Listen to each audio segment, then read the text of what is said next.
The Kingdom of Aurelis was a place where secrets flowed like wine in the taverns, and intrigues grew like weeds in the court gardens.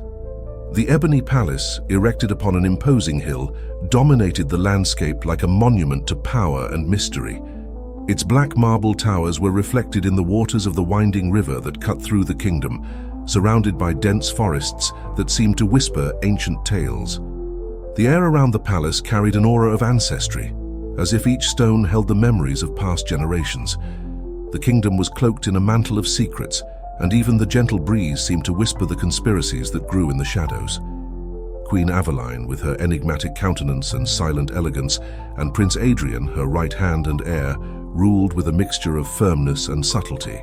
Adrien, with his regal bearing and calculating gaze, had become the center of an invisible network of power that extended across the kingdom's borders.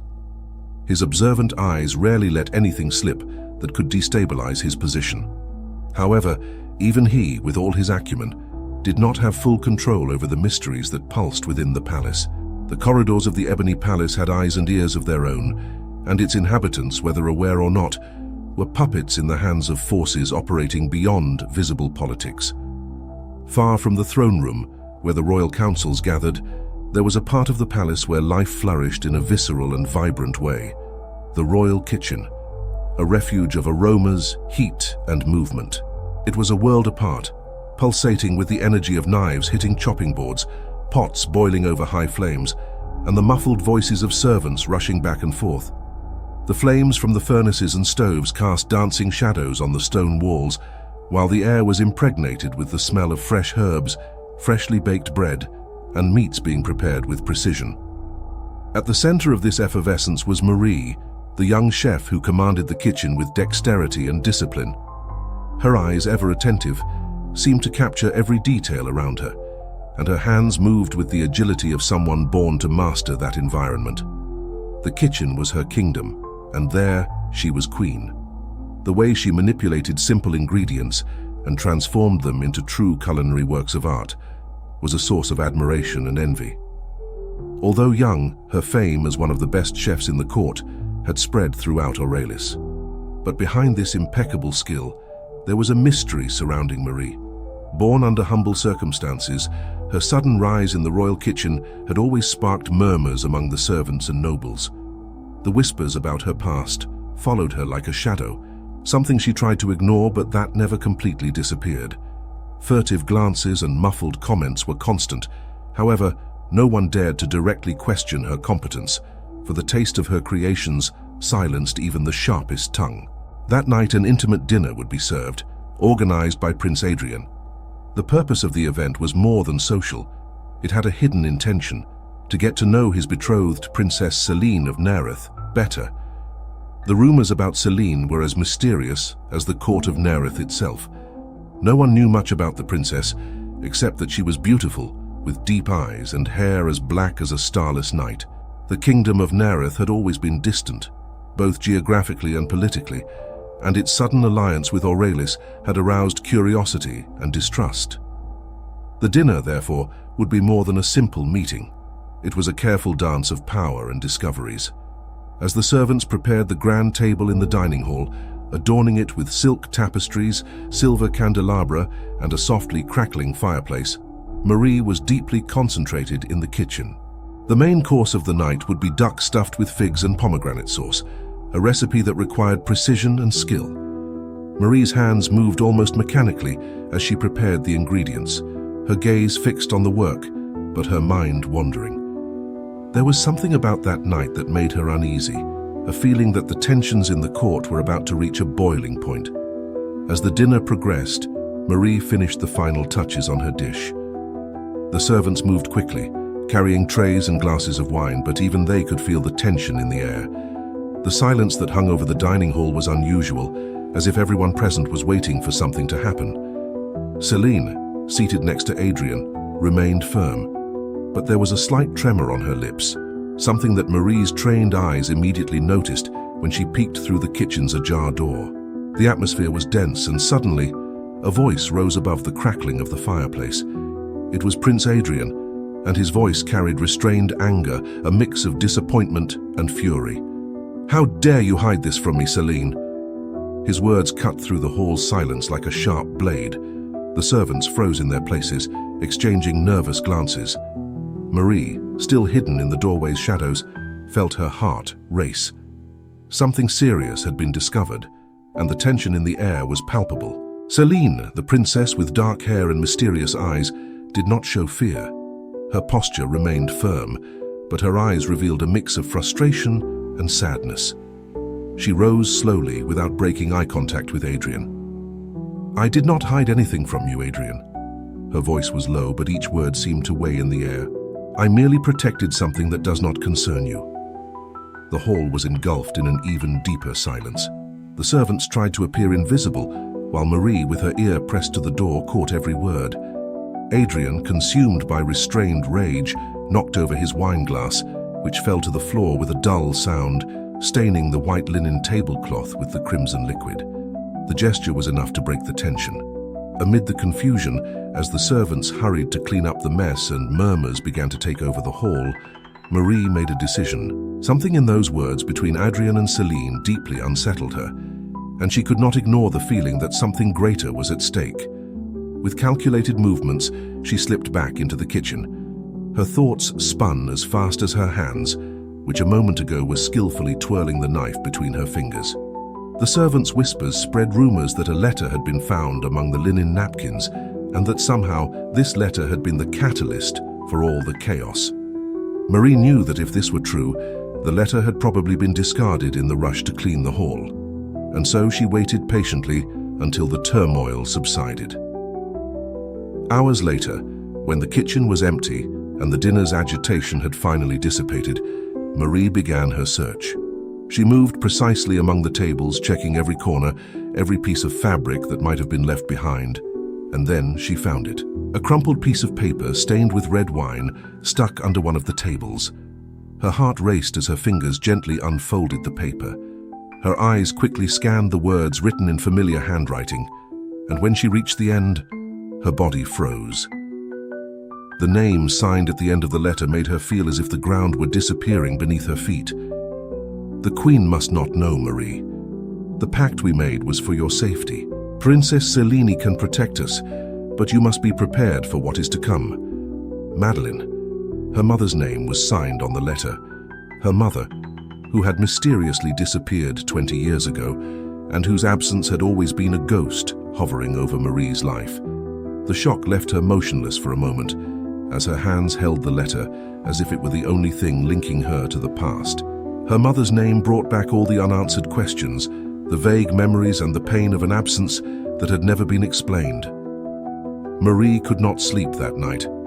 Sitting in her small, austere room, she reread the letter repeatedly by the flickering light of a candle, as if the words could reveal more with each new reading.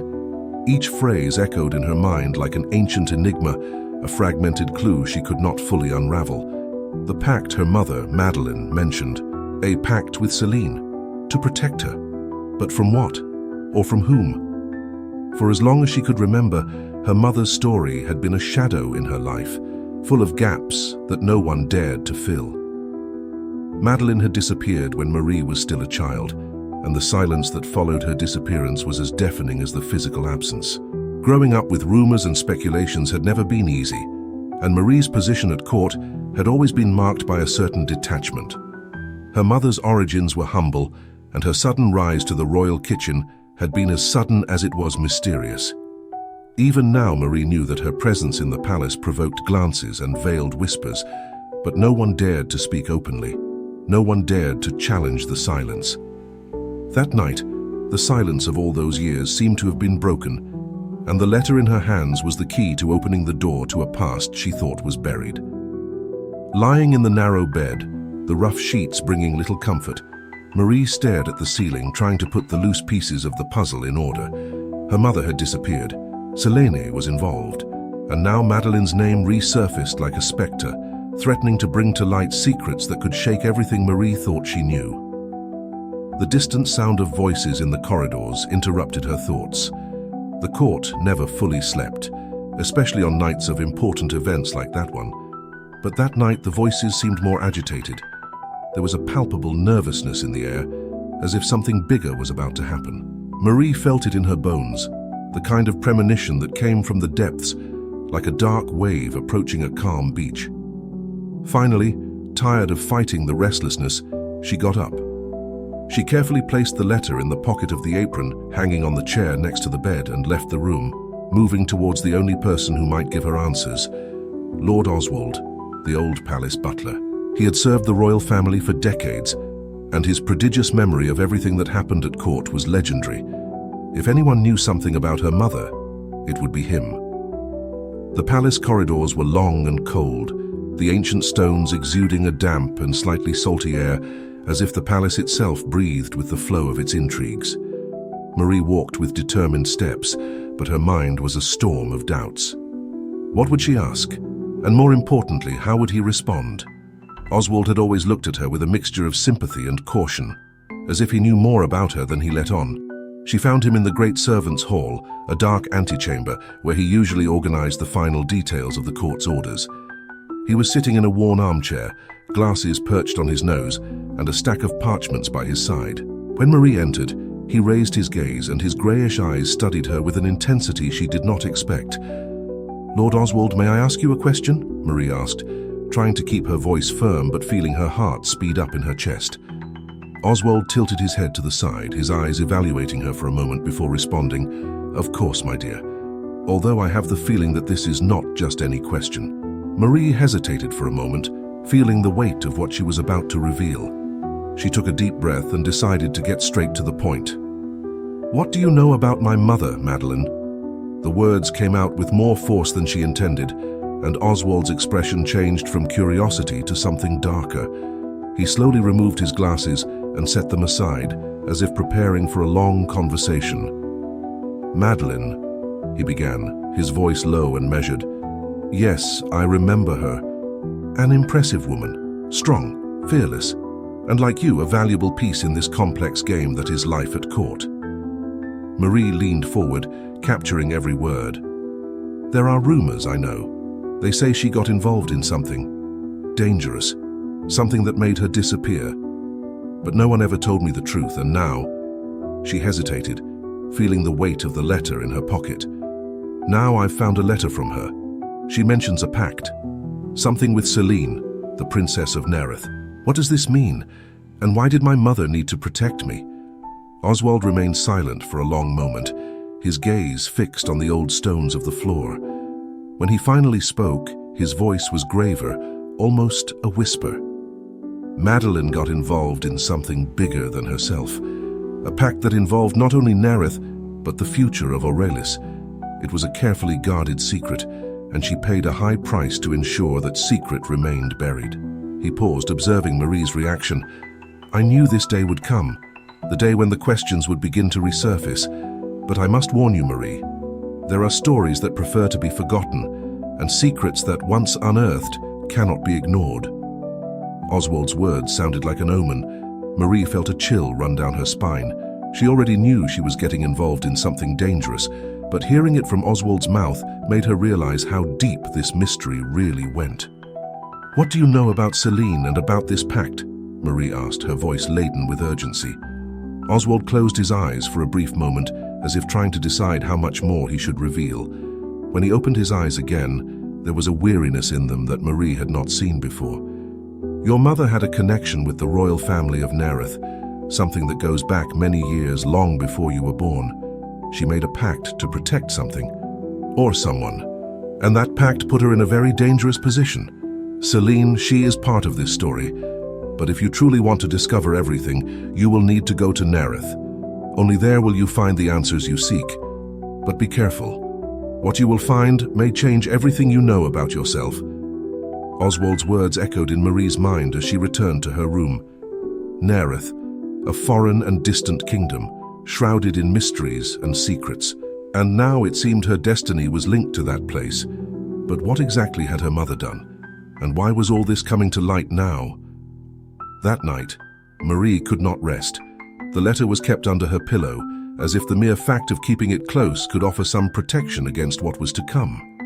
Her thoughts spun in circles as she tried to unravel the enigma of her mother, of Selene, and of Nereth. The only thing she knew for sure was that she needed to go there.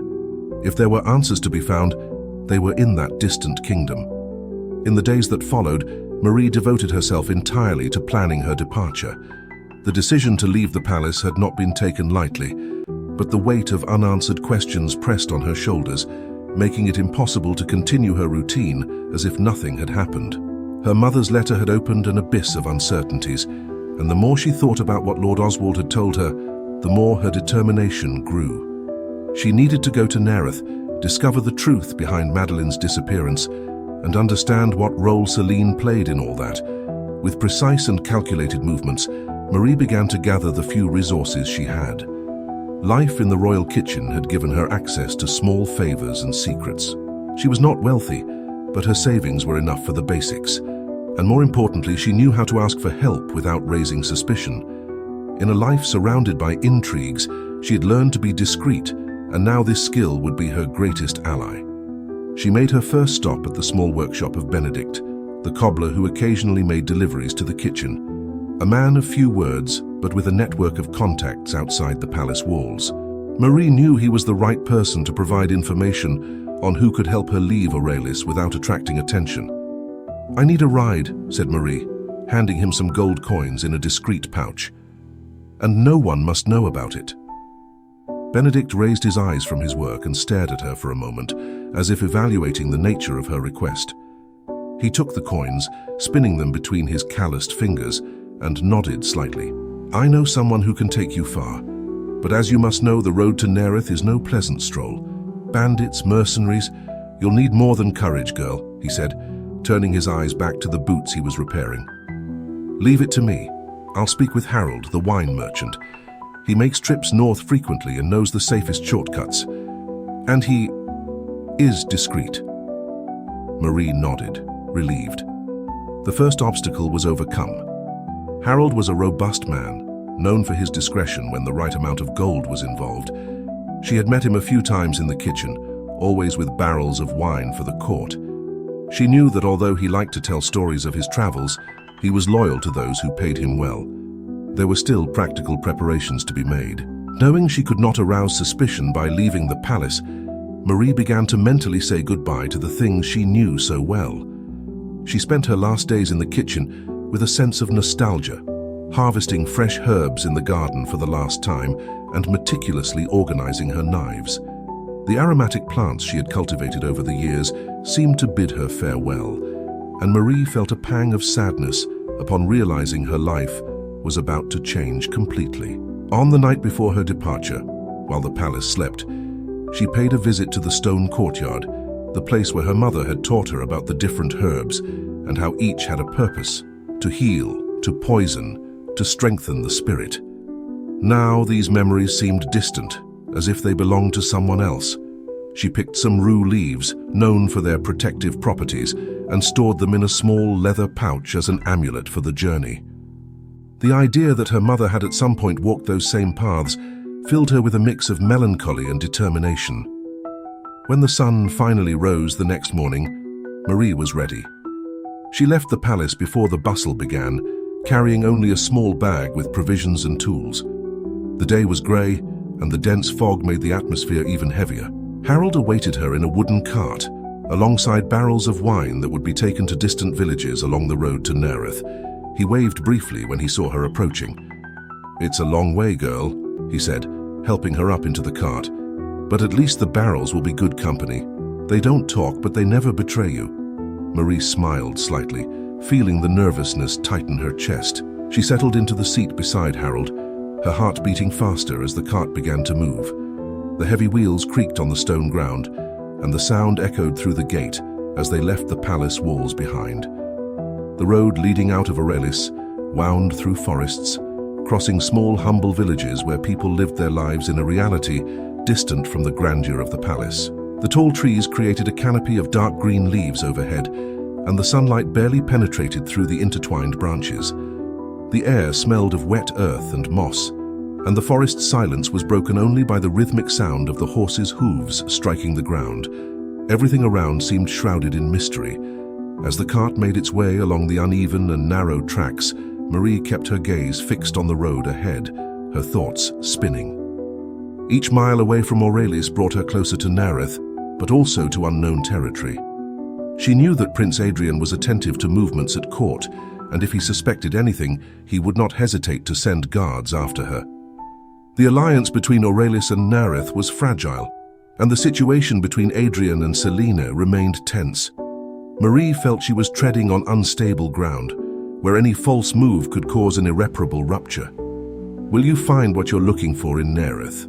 Harold suddenly asked, without taking his eyes off the road. The question was simple but carried an implicit weight that Marie could not ignore. She hesitated before answering, turning to him. "I'm not sure what I'm looking for, but I think I need to understand what happened to my mother." Harold nodded silently. He knew what it was like to carry unanswered questions, the kind of burden that made a person walk dangerous roads.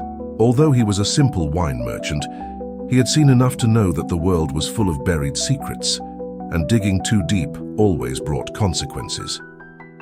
The journey continued, and as days turned into nights, the road became increasingly difficult. The path to Nareth was treacherous, passing through gorges and steep mountains.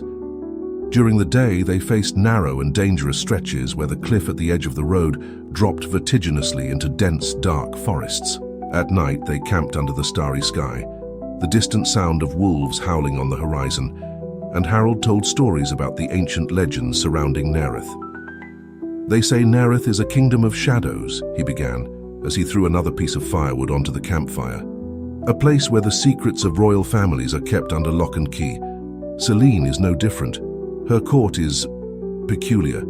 No alliance with Nareth is made without a high price." Marie listened attentively, each piece of information building an image in her mind. She knew Selene was not an ordinary princess, but what exactly was at stake? And what had Madeleine sacrificed to make this pact? These questions weighed on her chest, and the urgency to find answers grew each day. On the second night, the road's dangers revealed themselves. While they were camped by a stream, Marie heard the rustling of heavy footsteps among the trees.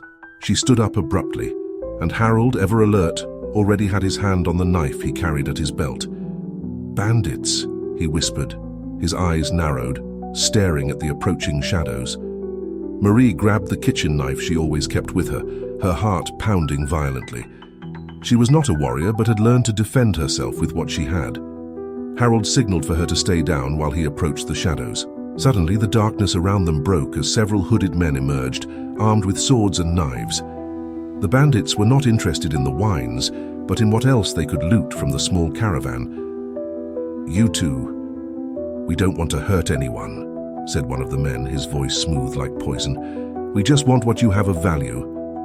But before they could advance, a noise came from the forest, and a tall figure mounted on a black horse appeared silently. A man with harsh features and dark eyes cloaked in darkness observed the scene with frightening calm. In a fluid movement, he drew his sword and drove the bandits away with impressive skill. "You don't want to meddle with her," the man said, his grave voice echoing in the trees. "I suggest you leave before things get worse for you." The bandits hesitated, but soon retreated into the darkness, disappearing into the forest like fleeting shadows. Marie, still holding the knife, looked at the man in surprise. He dismounted and approached with firm steps. "Are you Marie, daughter of Madeleine?" he asked, his voice firm but not hostile. Marie nodded, feeling the blood still rushing in her veins. "How do you know who I am?" she asked, the distrust evident in her voice. The man gave a slight smile as if he knew something she did not. "I am Edmund of Selene's house. I was sent to ensure your safety. The princess wishes to speak with you.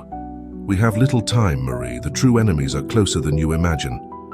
She did not know whether to trust him, but knew she had no choice. The feeling that something greater was in motion grew within her. She climbed onto the horse with Edmund, leaving Harold behind. Now her path led directly to the heart of her mother's mystery and the court of Nareth. When Marie first glimpsed the castle of Nareth, she felt a shiver run down her spine. The building was imposing, an ancient fortress of black stone perched atop a hill. The sharp towers seemed to touch the cloudy sky, and the flags waved heavily under the cold wind blowing from the mountains. The place exuded an air of mystery and power, as if every stone held centuries-old secrets. As Edmund led the horse towards the gates, Marie observed her surroundings. The castle was surrounded by a dense forest where sunlight barely penetrated, creating a sense of isolation. The quietness around was almost oppressive, as if the very world was waiting for something to happen. They passed through the iron gate and followed the courtyard to an entrance adorned with richly detailed tapestries depicting scenes of ancient battles. Marie, still mounted, looked at the castle and felt a mix of apprehension and curiosity. She knew she was about to enter unknown territory, where the answers to her questions could be more terrifying than she imagined. Edmund dismounted and helped her down, his movements firm and assured. "The princess is waiting," he said, guiding her into the castle. Upon entering, Marie was immediately enveloped by a heavy atmosphere, as if every corridor, every tapestry had its own story to tell. The castle's interior was even more impressive than the exterior. The walls were decorated with ancient ornaments, swords, shields, and leather-bound books. There was a somber sophistication in that place, an elegance that contrasted with the oppressive aura that seemed to permeate every corner. They walked in silence through the corridors until Edmund led her to a high-ceilinged room illuminated by torches on the walls. In the center of the room, Selene awaited her. The princess sat on an ornate throne, but there was no arrogance in her posture. Her gaze was direct, intense, and when she saw Marie, a slight smile appeared on her lips. "Marie," said Selene, in a soft voice but laden with quiet authority, "at last we meet." Marie took a few steps forward, feeling the weight of that encounter. She had left Aurelis in search of answers, and now stood before the woman who was somehow linked to her mother's disappearance. "What do you want from me?" Marie asked, trying to control the whirlwind of emotions stirring in her chest. Selene studied her for a moment before responding. "It's not what I want from you, Marie. It's what you need to know about yourself and about your mother. What you need to know about the pact she made to protect you and what is to come." Marie felt a chill. Selene's words were both an invitation and a warning. She knew she was about to dive into a world of dark secrets and impossible choices. "I'm ready to know the truth," Marie replied, her voice firm, but with an echo of uncertainty. Selene smiled slightly, her eyes shining with a mix of mystery and something that seemed to be relief. "So be it," the princess replied, rising from her throne. "But know, Marie, that the truth is always harder to bear than any secret." And with those words, the doors to Marie's past began to open, revealing a path she could never have imagined. The hall in which Marie found herself seemed to pulse with ancient energy. The dark, solid walls bore the weight of centuries of buried secrets. She could feel it. Every step she took echoed like a whisper on the cold marble, as if the castle itself were watching her. Princess Selene, now standing, walked to a table adorned with symbols Marie could not identify. Selene slid her fingers gently over the carved wooden surface, her eyes fixed on the marks there, as if searching for something only she understood. "The pact your mother made," Selene began without looking directly at Marie, "was more than a simple agreement for your protection. It involved the survival of two kingdoms, Aurelis and Nerith, and a third force, more obscure." Marie felt her heart achy. Her mother had been involved in something much greater than she had ever imagined, a mystery that, until now, was unknown to almost everyone. She approached the table, trying to grasp more than just the surface of Selene's words. "A third force?" Marie asked, her voice coming out in an involuntary whisper. "Who are they? And what did my mother do to fight them?" Selene finally looked at her, her gaze laden with seriousness. The silence between them seemed to stretch for a moment too long. "The Watchers," Selene said, her words falling like a stone into a tranquil lake. "They are an ancient order, a society that exists in the shadows. For centuries, the Watchers have interfered in the destinies of kingdoms, manipulating events to ensure their own interests are preserved.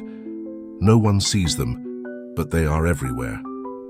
And your mother, Marie, your mother made a vow that put her in their path." Marie felt the ground tremble beneath her feet. Everything she knew about her mother began to crumble before her.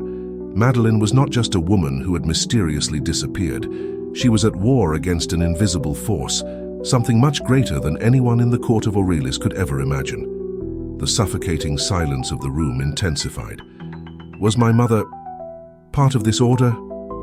The words left Marie's mouth with difficulty, as if each was trying to break the heavy air around her. Selene shook her head. No. Your mother fought against them.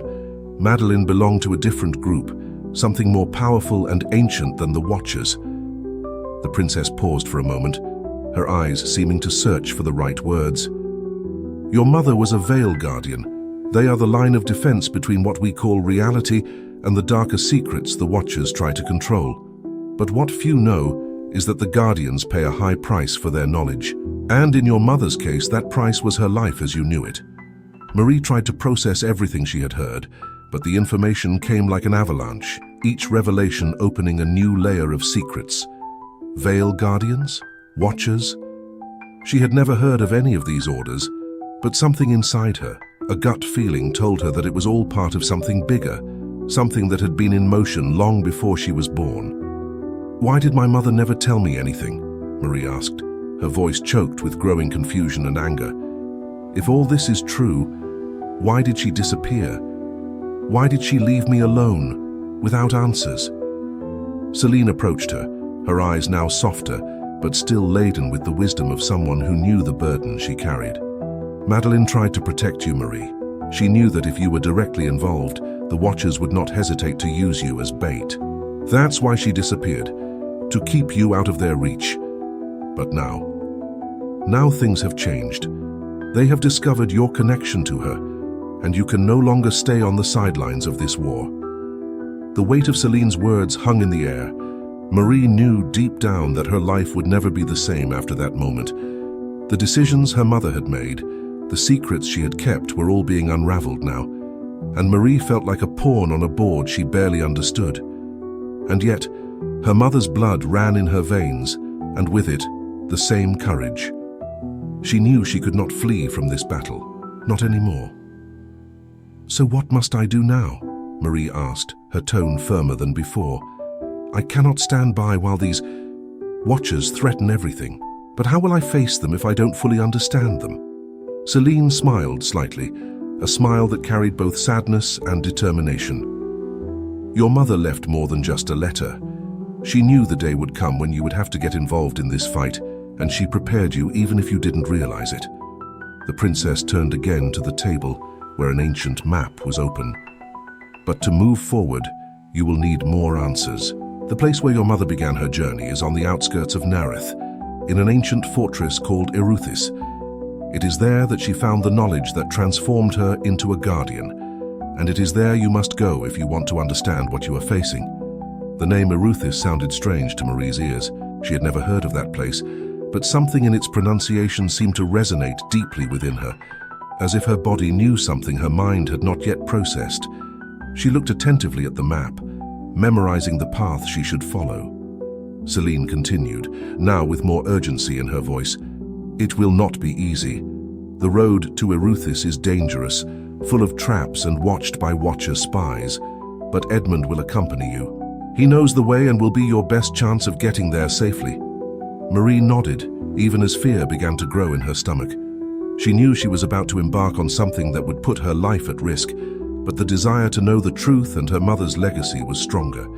She felt the weight of responsibility on her shoulders, but also the spark of determination igniting within her. When should I depart? She asked, her voice now without hesitation. At dawn tomorrow, Selene replied, giving a final look at the map. The longer you delay, the more ground the Watchers gain, and if they reach Eruthis before you, all will be lost. Marie took a deep breath, feeling the gravity of the moment. She had never wanted to be part of this game of power, had never asked to bear the burden of her mother's past. But now that she stood before the truth, she knew there was no turning back. I will be ready, she said, her voice firm. Selene gave a slight nod of approval, and Edmund, who had been in the room's shadows, approached, ready to guide her on her journey. They would exchange few words that night, but both knew the path ahead would be fraught with dangers. Marie left the hall with a heavy heart, but with a new conviction. The night would be long and full of confusing thoughts, but at dawn her journey to Eruthis would begin, and with it, the search for answers that could not only save her life but determine the future of two kingdoms.